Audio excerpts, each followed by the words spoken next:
पाकिस्तान को लेकर प्रधानमंत्री नरेंद्र मोदी ने बड़ा बयान देते हुए कहा है कि आज जिस तरीके से पाकिस्तान आतंकवादियों को पालने की कोशिश कर यानी कि आतंकवादियों को पाल रहा है, भारत के ऊपर हमले करवा रहा है, इन तमाम चीज़ों को रोकने के लिए वहाँ की जनता को भी बाहर आना चाहिए, यूथ को भी बाहर आना चाहिए। या तो चैन से रह लो, रोटी खा लो, या फिर हमारी गोली तो है ही। देखिए, ये बहुत ही जायज़ बात है, बहुत ही जस्टिफाइड बात है। आप गौर करेंगे तो पाकिस्तान में कोई डेमोक्रेसी नहीं है। वहाँ पर क्या होता है, मिलिट्री का राज होता है। मिलिट्री जिसको चाहे प्रधानमंत्री बना देती है, जिसको चाहे हटा देती है, प्रधानमंत्री को जेल डाल देती है, पता नहीं क्या क्या करती है।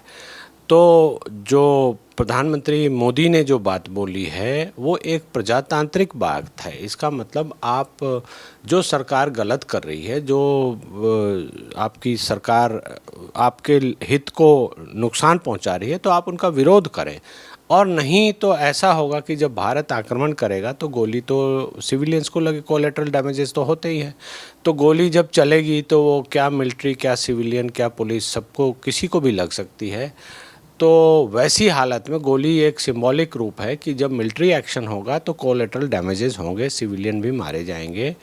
तो पाकिस्तान की जनता को ये चाहिए कि अपने सरकार को, जो भी तथाकथित सरकार वहाँ पर है, जो भी लोग हैं, मिलिट्री के कमांडर्स हैं या जो वहाँ के प्रधानमंत्री हैं, जो इस तरह की हरकतें कर रहे हैं, भारत की भूमि पर आकर आतंकवादी आक्रमण करते हैं और फिर उनको सपोर्ट करते हैं या भारत के ख़िलाफ़ उस तरह की बातें करते हैं कि हम खून की नदियाँ बहा देंगे, ये बहा देंगे, तो ये सब रुकना चाहिए। और अगर उनका देश अगर प्रगति की राह पर, ये रुकेगा तभी प्रगति की राह पे चलेगा। ये एक बहुत बड़ा मैसेज है और पाकिस्तान की जनता को इस चीज़ को समझना भी चाहिए, गौर करना चाहिए कि ये बात कहाँ से आई है।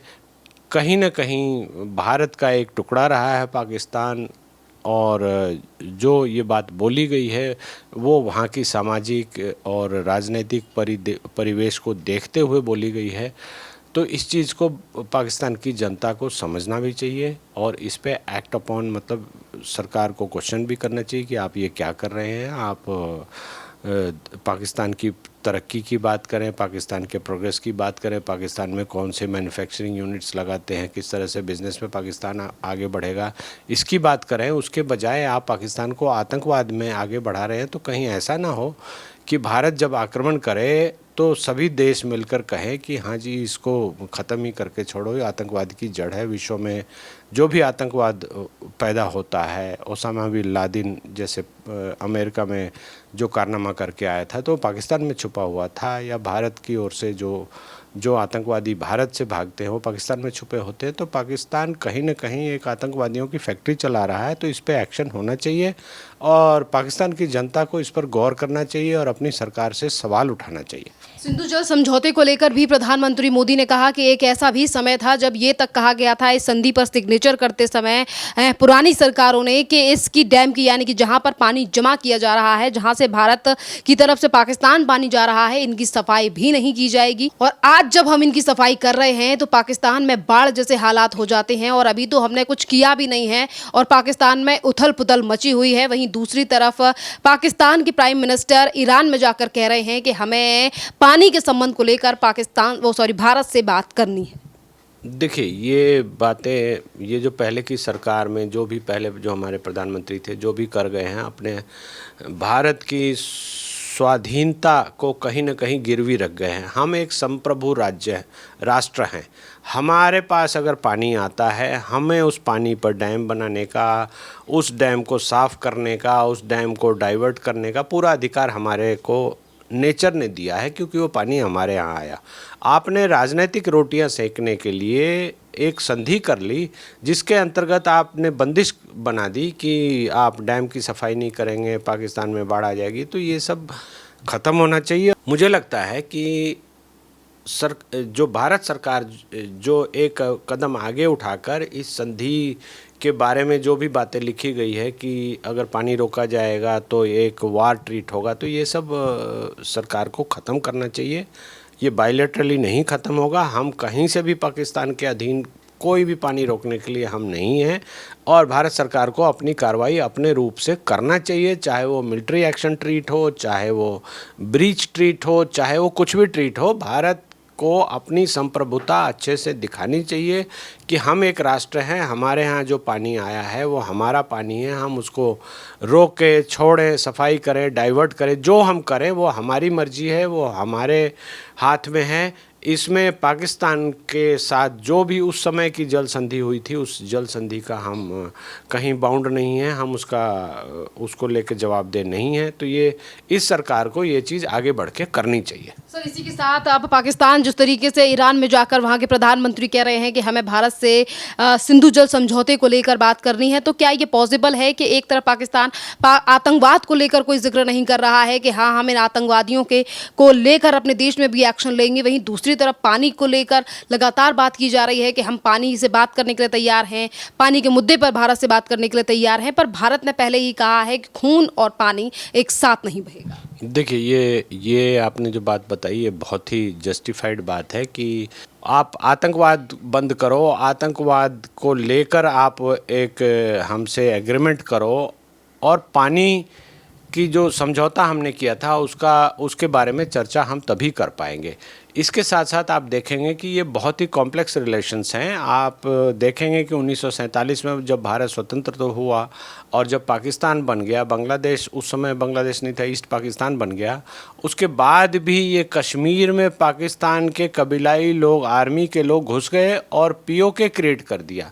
जो भारत का अभिन्न हिस्सा है उसको पाकिस्तान ने ज़बरदस्ती कब्जा करके रखा हुआ है और वहाँ की डेमोग्राफी को बदल दिया, अभी भी बदले जा रहे हैं, और उस पर कोई भी बायलैटरल बातचीत करने को तैयार नहीं होते। तो कहीं ना कहीं ये चीज़ भारत को, चूँकि अब भारत की सरकार इतनी मजबूत है कि इस तरह से बात कर सकती है, तो भारत की सरकार को ये प्री कंडीशन पहले रखना चाहिए कि पीओके हमारा पहले हमें दो, और जो जल संधि की जो टर्म्स हैं वो हमारे हिसाब से होने चाहिए, उसको रीडिफाइन करो, रीनेगोशिएट करो, दोबारा से बातें करो। ये पुरानी संधि थी, वो ख़त्म हो गई। अब आप नई संधि करना चाहते हैं तो संधि पानी पानी के लिए नहीं होगी, खून और पानी सबके लिए होगी। आप आतंकवादी गतिविधि जो भी करते हैं, बॉर्डर से जो क्रॉस बॉर्डर टेररिज्म होता है, उसको लेकर आप एक समझौता करो, उसको रोकने में क्या क्या कार्रवाई करते हो वो बताओ, तब जाकर ही बात होगी। नहीं तो भारत जिस हिसाब से अभी एक्शन ले रहा है, भारत को सबसे पहले तो इनके पानी को रोकने की, डाइवर्ट करने की, हमारे देश में दूसरे हिस्सों में पानी भेजने की व्यवस्था करनी चाहिए। और ये जल संधि जो हुई है, सिंधु जल संधि है, इसको टर्मिनेट कर देना चाहिए और ये कहना चाहिए कि हम इससे बाध्य नहीं हैं, चूँकि आपने आतंकवादी गतिविधियां की हैं, हमारे सिविलियंस को मारा है, धर्म पूछकर मारा है, तो आप कहीं ना कहीं धार्मिक आतंकवाद फैला रहे हैं।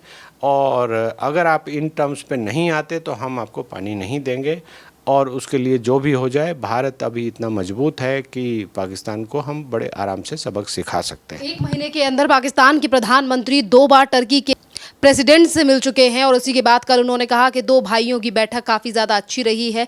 तो ये 2-2 बार टर्की भागना और वहाँ के प्रेसिडेंट से मुलाकात करने के पीछे आप क्या मान रहे हैं सर, कि क्या पाकिस्तान फिर एक बार टर्की के पास पैसे लेने के लिए पहुँचा है? जिस तरीके के आज इस समय पर हालात हैं पाकिस्तान के, और वहीं दूसरी तरफ टर्की जिस तरीके से एक भारत के दुश्मन का साथ दे रहा है और ये कह रहा है कि हम हमेशा साथ रहेंगे, और उसी टर्की का हमारे देश में भी अब बॉयकॉट और भी तेज़ी से शुरू हो चुका है।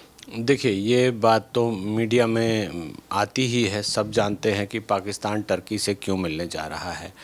ये बात फ़ोटो में नहीं आती, वीडियोस में नहीं आती कि पाकिस्तान एक कटोरा लेकर वहाँ जा रहा है टर्की से कि हमें पैसे दे दो।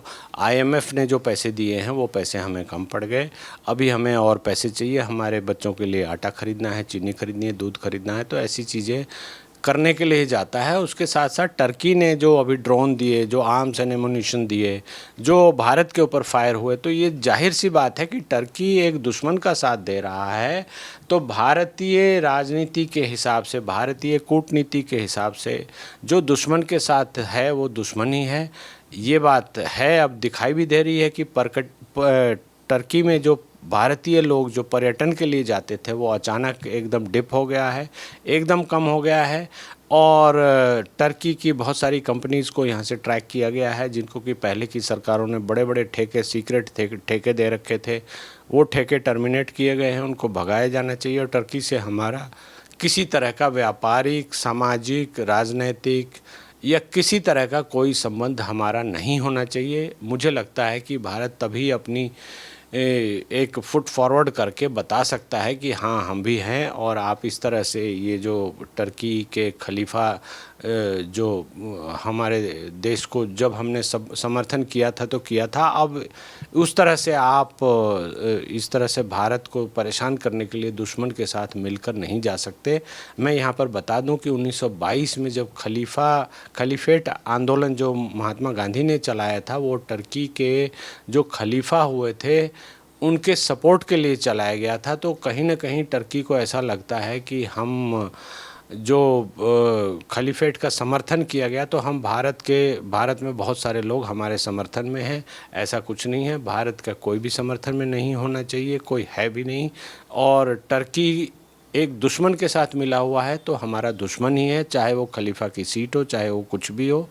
दुश्मन की तरह हमें उससे बर्ताव करना चाहिए। बहुत बहुत धन्यवाद सर।